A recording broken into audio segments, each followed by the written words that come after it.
IELTS speaking ਦੇ ਵਿੱਚ examiner ਦੇ ਵੱਲੋਂ ਸਾਨੂੰ ਚਾਰ ਤਰ੍ਹਾਂ ਦੇ ਕੁਐਸਚਨ ਪੁੱਛੇ ਜਾਂਦੇ ਆ। ਕੀ ਤੁਸੀਂ ਕਦੀ ਆਇਡੈਂਟੀਫਾਈ ਕੀਤਾ ਕਿ ਸਾਨੂੰ ਐਗਜ਼ਾਮੀਨਰ ਕਿਸ ਤਰ੍ਹਾਂ ਦੇ ਕੁਐਸਚਨ ਪੁੱਛਦਾ? ਤੁਸੀਂ ਆਇਡੈਂਟੀਫਾਈ ਨਹੀਂ ਕਰਦੇ, ਇਸ ਕਰਕੇ ਹੀ ਸਪੀਕਿੰਗ ਦੇ ਵਿੱਚ ਬਹੁਤ ਸਾਰੇ ਸਟੂਡੈਂਟਸ ਨੂੰ ਪ੍ਰੋਬਲਮ ਆਉਂਦੀ ਆ। ਅਸੀਂ ਕੁਝ ਕੁ ਕੁਐਸਚਨ ਦੇ ਆਨਸਰ ਪੋਜ਼ਿਟਿਵਲੀ ਦੇਣੇ ਹੁੰਦੇ ਆ, ਜਿਨ੍ਹਾਂ ਦੇ ਵਿੱਚ ਅਸੀਂ ਕਿਸੇ ਚੀਜ਼ ਨੂੰ ਯੈਸ ਕਹਿਣਾ ਹੁੰਦਾ ਹੈ ਵੀ ਹਾਂ ਅਸੀਂ ਇਸ ਤਰੀਕੇ ਨਾਲ ਕਰਦੇ ਹਾਂ। ਨੰਬਰ ਸੈਕੰਡ ਤੇ ਸਾਡੇ ਕੋਲ ਕੁਐਸਚਨ ਹੁੰਦੇ ਆ ਜਿਨ੍ਹਾਂ ਦੇ ਆਨਸਰ ਹੋਣੇ ਚਾਹੀਦੇ ਨੇ ਨੈਗੇਟਿਵ। ਸੋ ਨੈਗੇਟਿਵ ਆਨਸਰ ਕਿੱਦਾਂ ਦੇਣੇ ਆ ਸਟੂਡੈਂਟਸ ਨੂੰ ਨਹੀਂ ਪਤਾ ਹੁੰਦਾ। Number third, sometimes we are asked about our opinions, ਸਾਨੂੰ ਸਾਡੇ ਓਪੀਨੀਅਨਸ ਪੁੱਛੇ ਜਾਂਦੇ ਆ, ਖਾਸ ਕਰਕੇ ਫਾਲੋ ਅਪ ਕੁਐਸਚਨਸ ਦੇ ਵਿੱਚ। And number fourth, we have to sometimes give answer in the sequence. Sequence means first, second and third.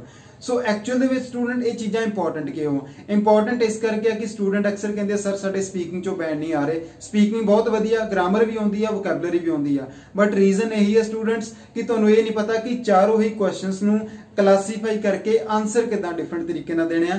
ਸੋ ਅੱਜ ਦੀ ਇਸ ਵੀਡੀਓ ਦੇ ਵਿੱਚ ਖਾਸ ਕਰਕੇ ਗੱਲ ਕਰੂੰਗਾ ਇਹਨਾਂ ਚਾਰਾਂ ਚੀਜ਼ਾਂ ਦੇ ਉੱਤੇ ਕਿ ਕਿਵੇਂ ਆਪਾਂ ਪੋਜ਼ਿਟਿਵ ਆਨਸਰ ਦੇਣੇ ਆ ਔਰ ਆਪਾਂ ਕਿਹੜੇ ਵਰਡਸ ਨੂੰ ਯੂਜ਼ ਕਰ ਸਕਦੇ ਆ। ਨੰਬਰ ਸੈਕੰਡ, ਨੈਗੇਟਿਵ ਆਨਸਰਸ ਕਿਵੇਂ ਦੇਣੇ ਆ, ਐਕਸਪ੍ਰੈਸ਼ਨਸ ਕਿਦਾਂ ਸ਼ੋ ਕਰਨੇ ਆ, ਓਪੀਨੀਅਨਸ ਕਿਦਾਂ ਦੇਣੇ ਆ, ਐਂਡ ਦੈਨ ਸੀਕੁਐਂਸ ਨੂੰ ਕਿਵੇਂ ਯੂਜ਼ ਕਰਨਾ। ਸੋ ਅਗਰ ਤੁਸੀਂ ਵੀ ਆਪਣੀਆਂ ਸਪੀਕਿੰਗ ਸਕਿੱਲਸ ਨੂੰ ਇੰਪਰੂਵ ਕਰਨਾ ਚਾਹੁੰਦੇ ਆ ਤਾਂ ਬਣੇ ਰਹੋ ਇਸ ਵੀਡੀਓ ਦੇ ਵਿੱਚ।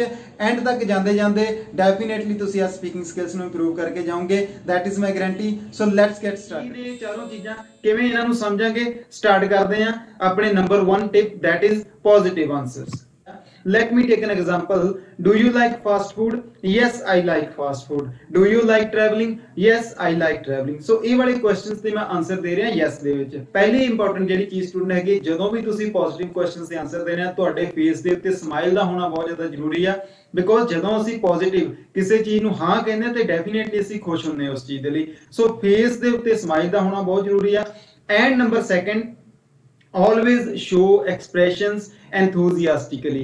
It means ਕਿ ਜਦੋਂ ਵੀ ਤੁਸੀਂ ਕੁਝ ਨਾ ਕੁਝ ਬੋਲਦੇ ਆ ਤੁਹਾਡੇ ਫੇਸ ਦੇ ਉੱਤੇ ਤੁਹਾਡੀ ਲੈਂਗੁਏਜ ਦਾ ਐਕਸਪ੍ਰੈਸ਼ਨ, ਤੁਸੀਂ ਜਿਹੜੀ ਵੀ ਗੱਲ ਕਹਿ ਰਹੇ ਆ ਜੇਕਰ ਖੁਸ਼ ਹੋ ਕੇ ਕਹਿ ਰਹੇ ਆ ਤੇ ਤੁਹਾਡੇ ਫੇਸ ਦੇ ਉੱਤੇ ਜਿਹੜਾ ਐਕਸਪ੍ਰੈਸ਼ਨ ਆ ਉਹ ਖੁਸ਼ੀ ਵਾਲਾ ਹੋਣਾ ਚਾਹੀਦਾ। ਸੋ ਇਹ ਦੋ ਚੀਜ਼ਾਂ ਤਾਂ ਬਹੁਤ ਜ਼ਿਆਦਾ ਇੰਪੋਰਟੈਂਟ ਹੈਗੀਆਂ। ਹੁਣ ਚੱਲਦੇ ਆਪਾਂ ਐਗਜ਼ਾਮਪਲਸ ਦੇ ਨਾਲ। ਮੈਂ ਇੱਥੇ ਕੁਝ ਕੁਐਸਚਨ ਲਾਉਂਗਾ ਔਰ ਕੁਐਸਚਨ ਆਪਾਂ ਕੀ ਆ ਪੁੱਟ ਕਰਾਂਗੇ ਤੇ ਦੱਸੂਗਾ ਸਟੂਡੈਂਟ ਉਹਦਾ ਆਨਸਰ ਕਿੱਦਾਂ ਦਿੰਦੇ ਆ ਤੇ ਐਕਚੁਅਲ ਦੇ ਵਿੱਚ ਜੇਕਰ ਤੁਸੀਂ ਇੱਕ ਵਧੀਆ ਸਕੋਰ ਅਚੀਵ ਕਰਨਾ ਤਾਂ ਫਿਰ ਤੁਸੀਂ ਇਹਦਾ ਆਨਸਰ ਦੇਣਾ ਕਿੱਦਾਂ ਆ। ਸੋ ਐਗਜ਼ਾਮਪਲ ਦੇ ਤੌਰ ਤੇ ਮੈਂ ਹੁਣੀ ਕੁਐਸਚਨ ਪੁੱਛਿਆ ਸੀਗਾ, do you like fast food? ਤੇ ਜ਼ਿਆਦਾਤਰ ਸਟੂਡੈਂਟ ਕੀ ਕਹਿੰਦੇ ਆ, yes I like fast food. ਮੈਂ ਬੜੇ ਸਟੂਡੈਂਟਸ ਨੂੰ ਨੋਟਿਸ ਕੀਤਾ ਆਨਸਰ ਦਿੰਦੇ ਆ ਬਟ ਉਹਨਾਂ ਦਾ ਫੇਸ ਐਕਸਪ੍ਰੈਸ਼ਨ ਚੇਂਜ ਨਹੀਂ ਹੁੰਦਾ, ਚਾਹੇ ਉਹ ਨੈਗੇਟਿਵ ਆਨਸਰ ਦੇਣ, ਚਾਹੇ ਪੋਜ਼ਿਟਿਵ ਆਨਸਰ ਦੇਣ, ਚਾਹੇ ਓਪੀਨੀਅਨ ਦੇ ਵਿੱਚ ਆਨਸਰ ਦੇਣ। ਸੋ ਇਹ ਇੰਪੋਰਟੈਂਟ ਚੀਜ਼ ਆ ਕਿ ਜਦੋਂ ਵੀ ਤੁਸੀਂ ਕਿਸੇ ਕੁਐਸਚਨ ਦਾ ਆਨਸਰ ਹਾਂ ਦੇ ਵਿੱਚ ਦੇਣਾ ਤੁਹਾਡੇ ਫੇਸ ਤੇ ਸਮਾਈਲ ਚਾਹੀਦੀ ਆ। ਐਂਡ ਅਗਰ ਤੁਹਾਡੇ ਨਾਲ ਕੁਐਸਚਨ ਪਰਸਨਲੀ ਰਿਲੇਟਡ ਆ ਤੇ ਦੈਨ ਤੁਹਾਡੇ ਫੇਸ ਐਕਸਪ੍ਰੈਸ਼ਨ ਤੇ ਉਹ ਚੀਜ਼ ਸ਼ੋ ਹੋਣੀ ਚਾਹੀਦੀ ਆ। ਐਗਜ਼ਾਮਪਲ ਦੇ ਨਾਲ ਦੱਸਣਾ ਕਿਵੇਂ। Do you like fast food? ਅਗਰ ਤੁਸੀਂ ਕਿਸੇ ਚੀਜ਼ ਨੂੰ ਪਸੰਦ ਕਰਦੇ ਹੋ ਆਬਵੀਅਸਲੀ ਖੁਸ਼ ਹੋ ਕੇ ਦੱਸੋਗੇ ਨਾ। So yes of course I love fast food, ਇਸ ਤਰੀਕੇ ਦੇ ਨਾਲ। ਜਾਂ ਫਿਰ ਅਸੀਂ ਕਹਿ ਸਕਦੇ ਹਾਂ obviously I am extremely interested in fast food. Obviously I love eating fast food. I enjoy eating fast food. ਸੋ ਇੱਕ ਜਿਹੜੀ ਫੀਲਿੰਗ ਆ ਨਾਲ ਦੇ ਨਾਲ ਬੋਲਣ ਦੀ, ਇਹ ਫੀਲਿੰਗ ਸਟੂਡੈਂਟ ਤੁਹਾਡੇ ਅੰਦਰ ਆਉਣੀ ਚਾਹੀਦੀ ਆ ਤਾਂ ਕਿ ਤੁਹਾਡਾ ਕੌਨਫੀਡੈਂਸ ਐਗਜ਼ਾਮੀਨਰ ਨੂੰ ਦੇ ਸਕੇ ਤੇ ਤੁਸੀਂ ਐਗਜ਼ਾਮੀਨਰ ਨੂੰ ਇੰਪ੍ਰੈਸ ਕਰ ਸਕੋ। Apart from this, you can also use definitely I love fast food and I regularly go to restaurants when I have any desire to eat fast food. Absolutely, really, I love fast food. So all these words can be used, all these expressions ਜਦੋਂ ਵੀ ਤੁਸੀਂ ਇਹਨਾਂ words ਨੂੰ ਬੋਲਦੇ ਆ ਇਹ ਨਹੀਂ ਕਿ ਤੁਸੀਂ ਕਹਿ ਦੋ definitely I like fast food, absolutely I like fast food. Face ਦੇ ਉੱਤੇ ਮੈਂ ਜਿਹੜੀ ਇੰਪੋਰਟੈਂਟ ਗੱਲ ਪਹਿਲਾਂ ਕਹਿ ਕੇ ਆ ਐਕਸਪ੍ਰੈਸ਼ਨ ਦਿਸਣਾ ਚਾਹੀਦਾ। Definitely I like fast food. Really, I love fast food. ਇਸ ਤਰੀਕੇ ਨਾਲ ਸਟੂਡੈਂਟ ਫੇਸ ਦੇ ਉੱਤੇ ਐਕਸਪ੍ਰੈਸ਼ਨ ਜ਼ਰੂਰ ਦਿਖਾਉਣਾ। ਇੱਕ ਕੁਐਸਚਨ ਹੋਰ ਲੈਣੇ ਆਪਾਂ ਇਹਦੇ ਨਾਲ ਦਾ, do you enjoy spending time with your family? Definitely, I love to be with my family members because I feel relaxed and secure whenever I am with my family members. Of course, I love spending time with my family. Yes, of course. I love spending time with my family. Why not? I love spending time with my family members. Definitely, I love to be with my family. So students, ਮੇਰੀ ਜਿਹੜੀ ਗੱਲ ਕਹਿਣ ਦਾ ਮਤਲਬ ਹੈਗਾ ਕਿ ਜਦੋਂ ਵੀ ਇਸ ਤਰ੍ਹਾਂ ਦਾ ਪੋਜ਼ਿਟਿਵ ਆਨਸਰ ਦਿੰਦੇ ਆ ਹਮੇਸ਼ਾ ਇਹਨਾਂ ਐਕਸਪ੍ਰੈਸ਼ਨਸ ਨੂੰ, ਇਹਨਾਂ ਵਰਡਸ ਨੂੰ ਯੂਜ਼ ਕਰੋ। ਬਟ ਇਹ ਵਰਡਸ ਨੂੰ ਇੰਪੋਰਟੈਂਟ ਹੀ, ਇਹਨਾਂ ਵਰਡਸ ਨੂੰ ਯੂਜ਼ ਕਰਨਾ ਹੀ ਇੰਪੋਰਟੈਂਟ ਨਹੀਂ ਹੈਗਾ। ਇੰਪੋਰਟੈਂਟ ਹੈਗਾ ਕਿ ਤੁਸੀਂ ਉਸ ਐਕਸਪ੍ਰੈਸ਼ਨ ਨੂੰ ਆਪਣੇ ਫੇਸ ਦੇ ਉੱਤੇ ਆਪਣੀ ਬੋਡੀ ਲੈਂਗੁਏਜ ਦੇ ਵਿੱਚ ਕਿਵੇਂ ਸ਼ੋ ਕਰਦੇ ਆ। ਸੋ ਇੱਕ ਇੰਪੋਰਟੈਂਟ ਚੀਜ਼ ਆ ਸਟੂਡੈਂਟ ਜਿਹੜੀ ਕਿ ਨੋਟ ਕੀਤੀ ਜਾਊਗੀ। ਸੋ ਹੋਪ ਹੈ ਕਿ ਤੁਹਾਨੂੰ ਸਮਝ ਲੱਗੀ ਹੋਗੀ ਪੋਜ਼ਿਟਿਵ ਆਨਸਰਸ ਆਪਾਂ ਕਿੱਦਾਂ ਦੇਣੇ ਆ। all these words you have to use along with your expressions on the face। So hop ਹੈ ਕਿ ਤੁਹਾਨੂੰ ਸਮਝ ਲੱਗਿਆ ਹੋਊਗਾ। ਹੁਣ ਚੱਲਦੇ ਹਾਂ ਸਟੂਡੈਂਟ ਨੈਗੇਟਿਵ ਆਨਸਰਸ ਦੇ ਉੱਤੇ। ਨੈਗੇਟਿਵ ਆਨਸਰ, ਕਈ ਵਾਰੀ ਅਸੀਂ ਕਿਸੇ ਚੀਜ਼ ਨੂੰ ਨੈਗੇਟਿਵ ਦੇ ਵਿੱਚ ਵੀ ਆਨਸਰ ਦੇਣਾ ਹੁੰਦਾ, ਕਈ ਵਾਰੀ ਅਸੀਂ ਕਿਸ ਚੀਜ਼ ਨੂੰ ਡਿਸਲਾਈਕ ਕਰਦੇ ਹਾਂ, ਅਸੀਂ ਕੋਈ ਚੀਜ਼ਾਂ ਪਸੰਦ ਨਹੀਂ ਕਰਦੇ। ਜਿਵੇਂ ਕਿ ਆਪਾਂ ਪਹਿਲਾ ਹੀ ਕੁਐਸਚਨ ਲਿਆ ਸੀ do you like fast food, ਤੇ ਮੈਂ ਉਹਦਾ ਆਨਸਰ ਨੈਗੇਟਿਵ ਵਿੱਚ ਵੀ ਦੇ ਸਕਦਾ ਕਿਉਂਕਿ ਫਾਸਟ ਫੂਡ ਸਾਡੀ ਹੈਲਥ ਦੇ ਲਈ ਠੀਕ ਨਹੀਂ ਹੁੰਦਾ, ਸਪਾਈਸੀ ਹੁੰਦਾ, ਆਇਲੀ ਹੁੰਦਾ, ਸੋ ਉਹਦੇ ਨੈਗੇਟਿਵ ਇੰਪੈਕਟਸ ਹੁੰਦੇ ਆ ਸਾਡੀ ਹੈਲਥ ਦੇ ਉੱਤੇ।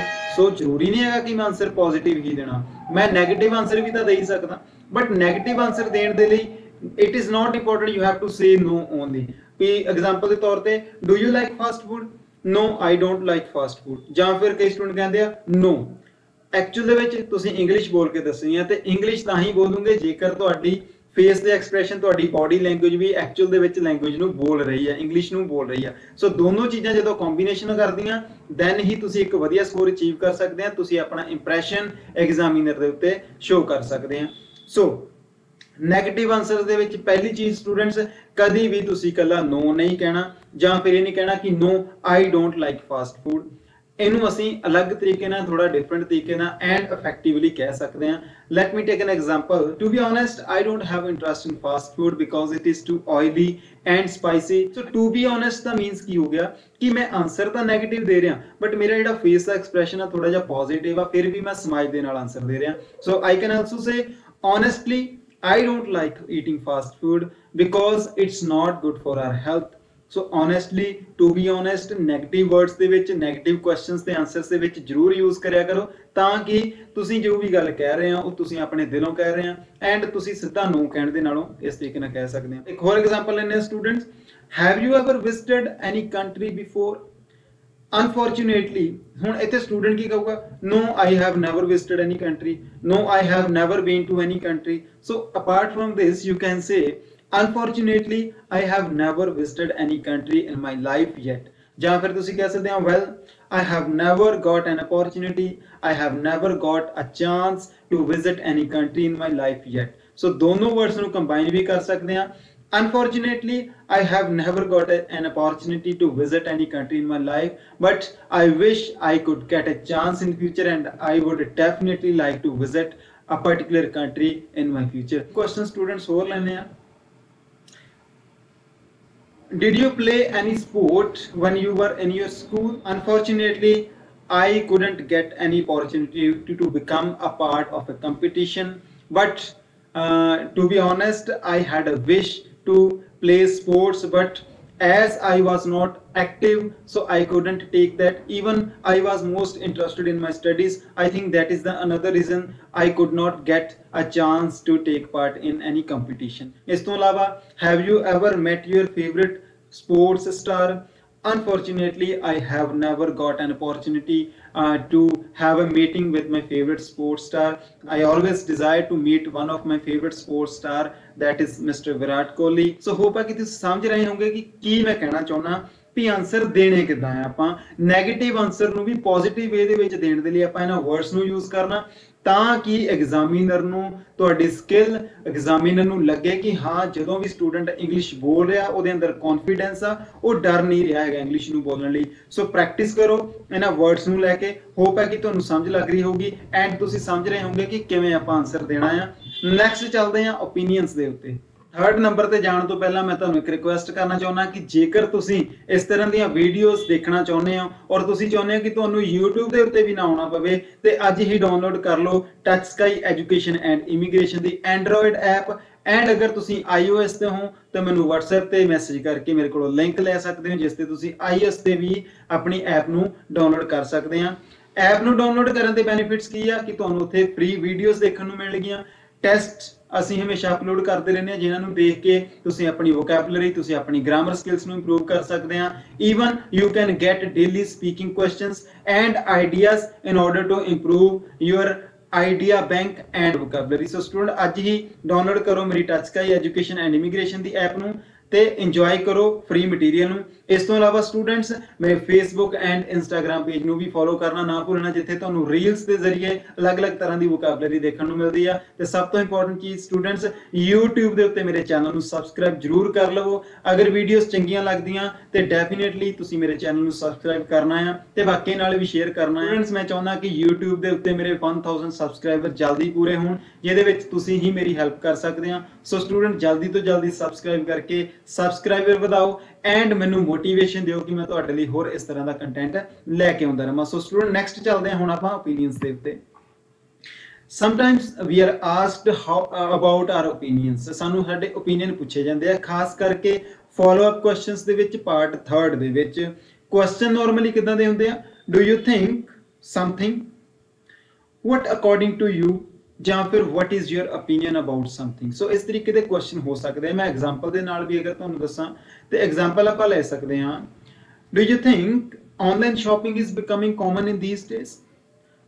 ਹੁਣ ਆਪਾਂ ਸਟੂਡੈਂਟਸ ਨਾਰਮਲ ਕੀ ਕਹਿੰਦੇ? Yes I think online shopping is becoming. ਇੱਕ ਤਾਂ ਐਗਜ਼ਾਮੀਨਰ ਨੂੰ ਰਿਪੀਟ ਕਰ ਰਹੇ ਆ, ਦੂਸਰਾ ਤੁਸੀਂ ਕੋਈ ਐਕਸਪ੍ਰੈਸ਼ਨ ਨਹੀਂ ਸ਼ੋ ਕਰ ਰਹੇ, ਤੁਸੀਂ ਕੋਈ ਵੈਰਾਈਟੀ ਨਹੀਂ ਸ਼ੋ ਕਰ ਰਹੇ, ਤੁਸੀਂ ਗੱਲ ਨੂੰ ਪੈਰਾਫਰੇਜ਼ ਨਹੀਂ ਕਰ ਰਹੇ। ਸੋ ਇਹ ਸਾਰਿਆਂ ਦੇ ਲਈ ਆਪਣੇ ਓਪੀਨੀਅਨ ਦੇਣ ਦੇ ਲਈ ਮੈਂ ਤੁਹਾਡੇ ਕੋਲ ਆਪਸ਼ਨਸ ਲੈ ਕੇ ਆਇਆ। Number first, I wood say, I really think, I believe, I feel, I believe so, I agree with that, I disagree with that, as far as I'm concerned। so ਇਹ ਸਾਰੀਆਂ ਚੀਜ਼ਾਂ ਨੂੰ ਅਸੀਂ ਆਪਣਾ ਓਪੀਨੀਅਨ ਦੇਣ ਦੇ ਲਈ ਯੂਜ਼ ਕਰ ਸਕਦੇ ਹਾਂ। ਐਗਜ਼ਾਮਪਲ ਲੈਂਦੇ ਹਾਂ। ਕੁਐਸਚਨ ਸੀਗਾ, do you think online shopping is becoming common in these days? I would say yes, a lot of people are doing online shopping. I think this is because they are unable to get free time from their hectic schedules to go to markets. So that's the reason online shopping is becoming common or popular in these days. I really think so. Online shopping is becoming popular in these days. I believe so. I feel like that. Definitely that is true. ਇਸ ਤਰੀਕੇ ਨਾਲ ਵੀ ਤੁਸੀਂ ਕਹਿ ਸਕਦੇ ਆ। I believe so means ਕਿ ਆਪਾਂ repeat ਨਾ ਕਰੀਏ, ਸਿੱਧਾ ਕਰੀਏ। I agree with that. I have seen a number of people are buying things online in these days. I think this is because they have a hectic schedule. They don't have enough time to go to the markets for finding the things that they want. So I think that's the reason online shopping is becoming popular. So ਇਸ ਤਰੀਕੇ ਨਾਲ ਤੁਸੀਂ ਆਪਣਾ opinion ਵੀ ਦੇ ਸਕਦੇ ਹੋ। What kind of people do you think become famous in your country? Well, in my opinion, the people who have a talent of something, for example, if someone can teach, if someone has good playing skills, singing skills or dancing skills, these kind of people are becoming famous in these days in my country. I think this is because they have the social media platforms where they can show their talent to the world, and slowly as the people like them they become famous. So ਇਸ ਤਰੀਕੇ ਨਾਲ ਵੀ ਅਸੀਂ ਕਹਿ ਸਕਦੇ ਹਾਂ। I believe that people who have a different kind of skills become famous in my country because they can show something to the audience, they can show something to the social media users which makes them famous. So ਇਸ ਤਰੀਕੇ ਨਾਲ students ਆਪਾਂ ਇਸ words ਨੂੰ ਵੀ use ਕਰ ਸਕਦੇ ਜਦੋਂ ਸਾਨੂੰ ਸਾਡੇ ਓਪੀਨੀਅਨ ਦੇ ਬਾਰੇ ਪੁੱਛਿਆ ਜਾਵੇ। ਪ੍ਰੈਕਟਿਸ ਕਰੋ, ਵਿਦਆਊਟ ਪ੍ਰੈਕਟਿਸ ਕੁਝ ਵੀ ਨਹੀਂ ਹੋਣਾ ਸਟੂਡੈਂਟਸ। ਇਹ ਨਾ ਕਹੋ ਕਿ ਮੈਂ ਤੁਹਾਨੂੰ ਇੱਕ ਵੀਡੀਓ ਦੇ ਵਿੱਚ ਇਹ ਚੀਜ਼ਾਂ ਸਿਖਾਤੀਆਂ ਤਾਂ ਤੁਸੀਂ ਈਜ਼ੀਲੀ ਕਰ ਲਓਗੇ। ਪ੍ਰੈਕਟਿਸ ਕਰਨੀ ਪੈਣੀ ਇਹਨਾਂ ਦੀ। ਕੁਐਸਚਨਸ ਲਵੋ, ਕੁਐਸਚਨ ਨਹੀਂ ਹੈਗੇ ਤਾਂ ਮੈਨੂੰ WhatsApp ਕਰੋ, ਮੈਂ ਤੁਹਾਨੂੰ ਕੁਐਸਚਨ ਭੇਜ ਦੂੰਗਾ ਓਪੀਨੀਅਨਸ ਦੇ ਉੱਤੇ, ਨੈਗੇਟਿਵਸ ਪੋਜ਼ਿਟਿਵਸ ਦੇ ਆਨਸਰ ਤੁਸੀਂ ਦੇਣੇ ਆ, ਮੈਂ ਕੁਐਸਚਨ ਭੇਜ ਦੂੰਗਾ ਤੁਹਾਨੂੰ। ਸੋ ਇਹ ਸੀਗਾ ਸਟੂਡੈਂਟ ਮੇਰਾ ਓਪੀਨੀਅਨਸ ਦਾ। ਨੈਕਸਟ ਦੇਖਦੇ ਹਾਂ sequence, and that is really very important. Sequence ਦੇ ਵਿੱਚ ਸਟੂਡੈਂਟ ਕੀ ਹੁੰਦਾ? ਅਕਸਰ ਸਾਨੂੰ ਕੁਐਸਚਨ ਪੁੱਛੇ ਜਾਂਦੇ ਆ, what are the benefits of using fast food? What benefits do you get from traveling? ਸੋ ਇਹਨਾਂ ਕੁਐਸਚਨਸ ਦੇ ਵਿੱਚ ਸਾਨੂੰ ਕੀ ਪੁੱਛਿਆ ਜਾ ਰਿਹਾ ਕਿ ਕੀ ਬੈਨੀਫਿਟਸ ਤੁਹਾਨੂੰ ਮਿਲਦੇ ਆ। ਹੁਣ ਬੈਨੀਫਿਟ ਇੱਕ ਨਹੀਂ ਪੁੱਛਿਆ, ਬੈਨੀਫਿਟ ਇੱਕ ਤੋਂ ਜ਼ਿਆਦਾ ਪੁੱਛੇ ਆ। Even we can asked about what are the negative impacts of pollution on the health of people? So negative impacts, negative effects ਇੱਕ ਤੋਂ ਜ਼ਿਆਦਾ ਪਲੱਸ ਚੀਜ਼ਾਂ ਪੁੱਛੀਆਂ। ਸਟੂਡੈਂਟ ਕੀ ਕਹਿ ਰਹੇ? there are many negative impacts of pollution, like it creates health problems, people are suffering from problems। ਇਸ ਤਰੀਕੇ ਨਾਲ ਬੋਲਦੇ ਆ, ਉਹਨੂੰ ਸੀਕੁਐਂਸ ਚ ਆਨਸਰ ਨਹੀਂ ਦਿੰਦੇ। ਜਾਂ we can say what are the benefits of traveling? there are many benefits of traveling. We can learn about new peoples, we can get knowledge about different places, we understand the culture of others। Mix ਕਰ ਦਿੰਦੇ ਆ। Mix ਕਰਨ ਦੇ ਨਾਲ ਕੀ ਆ, ਨਾ ਤਾਂ ਸੁਣਨੇ ਵਾਲੇ ਨੂੰ ਵਧੀਆ ਲੱਗਦਾ, ਈਵਨ ਤੁਹਾਡਾ ਇੰਪ੍ਰੈਸ਼ਨ ਕੀ ਜਾਂਦਾ ਕਿ ਤੁਹਾਨੂੰ ਇਨਫੋਰਮੇਸ਼ਨ ਨੂੰ ਲੌਜੀਕਲੀ ਆਰਗੇਨਾਈਜ਼ ਕਰਨਾ ਨਹੀਂ ਆਉਂਦਾ। ਸੋ ਇਸ ਇੱਥੇ ਆਪਾਂ ਕੀ ਕਰ ਸਕਦੇ ਹਾਂ? ਸੋ ਇਸ ਚੀਜ਼ ਨੂੰ ਸਹੀ ਕਰਨ ਦੇ ਲਈ ਸਟੂਡੈਂਟ ਅਸੀਂ ਯੂਜ਼ ਕਰ ਸਕਦੇ ਹਾਂ sequence. For example, what are the benefits of traveling? Well, there are number of benefits of traveling. First of all, by traveling we gain knowledge about the different places, different cultures. Apart from this, we get an opportunity to meet people of different areas. We can also learn about different languages and different cultures by visiting a particular place. So इतने में कि first, second and apart from this ਨੂੰ use ਕਰ ਲਿਆ ਤਾਂ ਕਿ ਮੈਂ ਆਪਣੀ ਇਨਫੋਰਮੇਸ਼ਨ ਨੂੰ logically and one by one ਆਪਣੇ ਟੌਪਿਕਸ ਨੂੰ ਆਪਣੇ ਪੁਆਇੰਟਸ ਨੂੰ ਡਿਸਕਸ ਕਰ ਸਕਾਂ, ਜਿਹਦੇ ਨਾਲ ਐਗਜ਼ਾਮੀਨਰ ਨੂੰ ਵੀ ਤੁਹਾਡੀ ਗੱਲ ਕਲੀਅਰ ਸਮਝ ਆਊਗੀ। ਹੋਰ ਐਗਜ਼ਾਮਪਲ ਲੈ ਲੈਂਦੇ ਆ। What benefits do you get from reading newspapers? Well, I get a number of benefits by reading newspapers. First of all, reading newspaper keeps me up to date with the current affairs and I know what is happening around me. Besides, reading newspaper improves my reading skills. On top of that, it helps me to develop or enhance my vocabulary. So इत्थे मैं वो भी चीज use कर ली है। So होर आपां की कह सकते हैं, what benefits do you get from watching television? Well, television provides us number of benefits. First of all, watching television is a source of entertainment. We can stay relaxed by watching television. On top of that, television provides us information about different aspects. For example, by watching newspaper on television, we can stay up to date with the current happenings around us. Another reason why I like to watch television, because it keeps me entertained and I can spend some quality time with my family while we are watching TV together. So इस तरीके ना students in words ਨੂੰ use करके sequence use करके एक effective answer दे सकते हैं, ਜਿਹੜਾ ਐਗਜ਼ਾਮੀਨਰ ਨੂੰ ਵੀ ਈਜ਼ੀਲੀ ਸਮਝ ਲੱਗੂਗਾ ਔਰ ਤੁਸੀਂ ਬੋਲਣ ਲੱਗੇ ਵੀ ਕੰਫਰਟੇਬਲ ਫੀਲ ਕਰੋਗੇ। ਸੋ ਸਟੂਡੈਂਟਸ, ਇਹ ਸੀਗੇ ਅੱਜ ਦੇ ਸਾਡੇ 4 tips that can help you to improve your speaking and get a higher band score on the IELTS speaking test. So students, again वही रिक्वेस्ट, अगर आज ਦੀ ਵੀਡੀਓ ਚੰਗੀ ਲੱਗੀ ਆ ਤੇ ਲਾਈਕ ਜਰੂਰ ਕਰਿਓ ਔਰ ਕਮੈਂਟ ਕਰਕੇ ਮੈਨੂੰ ਦੱਸਿਓ ਜਰੂਰ ਕਿ ਵੀਡੀਓ ਦੇ ਵਿੱਚ ਕਿਹੜੀ ਚੀਜ਼ ਜ਼ਿਆਦਾ ਵਧੀਆ ਲੱਗੀ ਆ ਐਂਡ ਆਉਣ ਵਾਲੇ ਸਮੇਂ ਦੇ ਵਿੱਚ ਤੁਹਾਨੂੰ ਕਿਹੜੇ ਟੌਪਿਕ ਦੇ ਉੱਤੇ ਵੀਡੀਓ ਚਾਹੀਦੀ ਆ, ਤਾਂ ਕਿ ਮੈਂ ਇੱਕ ਪਾਰਟਿਕੂਲਰ ਟੌਪਿਕ ਫਾਈਂਡ ਆਊਟ ਕਰਕੇ ਤੁਹਾਨੂੰ ਤੁਹਾਡੀ ਉਸ ਚੀਜ਼ ਨੂੰ ਇੰਪਰੂਵ ਕਰਨ ਦੇ ਵਿੱਚ ਹੈਲਪ ਕਰਾਂ। ਸੋ ਸਟੂਡੈਂਟ, ਅਗੇਨ अगर अज की वीडियो चंगी लगी, अगर मेरा कंटेंट चंगा लगता तो लाइक जरूर करके जाओ एंड दूसरे नाल शेयर भी करियो, ताकि हर एक व्यक्ति नूं, हर एक स्टूडेंट दी जिहड़ियां स्पीकिंग स्किल्स इंप्रूव हो सकन। ते सब तो इंपॉर्टेंट चीज़ है स्टूडेंट्स कि मेरे चैनल नूं सबसक्राइब करना ना भुलना, ताकि मैनूं मोटिवेशन मिलता रहे कि तुहाडे लई होर कंटेंट लैके आया जाए। And download my android app where you can get a free material. अज की वीडियो दे विच इन्ना ही, नैक्सट वीडियो दे विच मिलदे हैं।